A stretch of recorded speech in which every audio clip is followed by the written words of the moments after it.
Hi, welcome to this part 22, Enemies Firing Beams.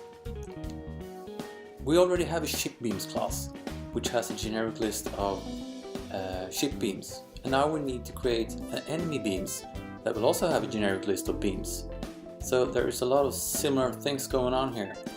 So what I wanted to do is that I wanted to create two new base classes. A beams base class, which will be for the ship beams, and the new class enemy beams, and then also beam base for the ship beam and the enemy beam, since they have a lot in common.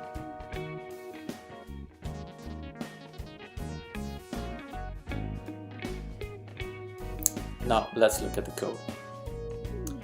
Let's create a new beam base class. So let's put them side by side. Here's the ship beam and the new beam class. So the beam base needs to inherit the object base, obviously, and the ship beam will inherit the new beam base class.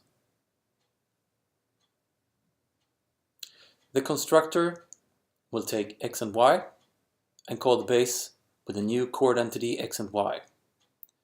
And the ship beams constructor will just call base with x and the init y, which is 55. X plus 3, of course, because we want the beam to be centered above the ship. Now let's move the plot method and the unplot and move and get coordinate. We can remove the unplot coordinate method and do that operation in the move method instead. Okay, let's create a protected char beam variable. We want to copy this to the ship beam constructor instead, and here we just call beam underscore beams to string.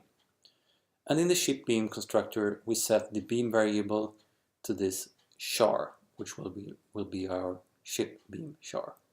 Now we also need a protected int increment. Since the ship beams are going up the screen and the enemy beams will be going down, we set the increment to -1 for the ship beam. And down in the move method we set the y coordinate to plus equals increment. Good. Now let's create the enemy base.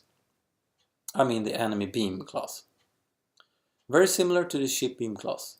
It will inherit the beam base, and it will take x and y since the enemies are moving, and we call base with x and y.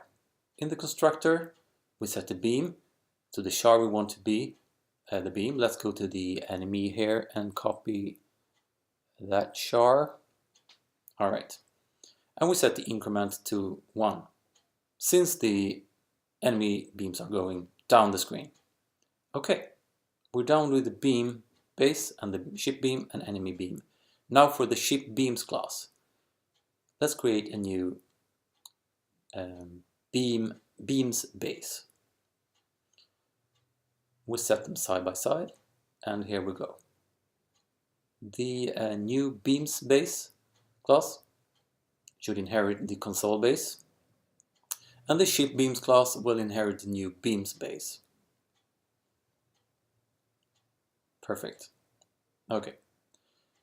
Now let's copy the variables that we need. We need a generic list of ship beams. Oh, let's copy them all. Alright, and we change them to protected instead. So we create a list of ship beam in the beam base instead. Alright, we instantiate the list also in the base class. And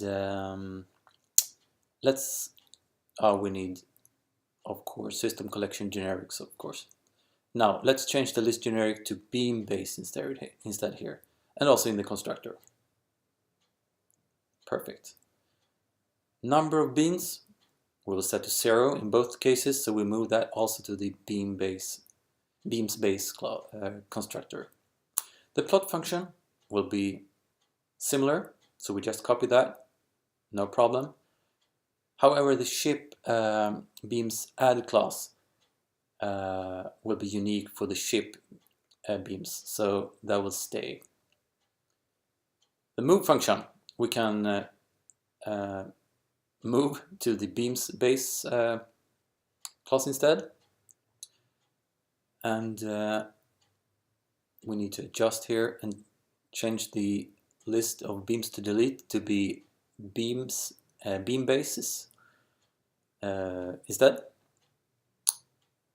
And then we also can copy the get beams method and put that also in the base class. Now, in the let's see, in the move function here we have the upper boundary. Now let's create a new variable here. The limit for the ship where the beam will be deleted is at row 4 when it's going upwards, and the opposite way around, when the enemy beams are going down, they should be deleted whenever they reach the bottom. Hence, I create an end row, which I set to the upper boundary in the ship beams class, and we compare with that end row variable instead in the move function. Okay, that's pretty much it, I think, for the beams base and the ship beams. Let's have a look here. I think it is. Let's copy the beams base here and change also in the delete beams method in the ship beams class. All right. Okay. Good.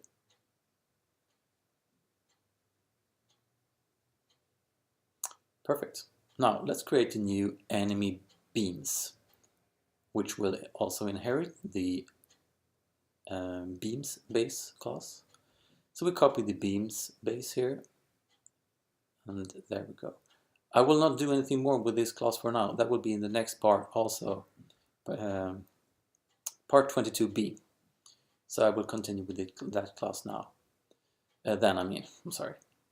Now let's compile and see where we need to change function calls. Okay, in the get beams we need to set the return type to beam base instead, and also in the delete beam method. Also in the game class, in the enemy destroy check, we need to change to beam base instead. There we go. Okay, that should be it pretty much. It's compiling, so let's try it out.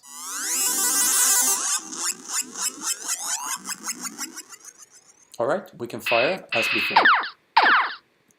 Perfect. Everything works just the way it did before we did the refactoring. So everything is prepared now for the enemy beams. So in the next part, I'll create the enemy beams class and the rest of the functionality.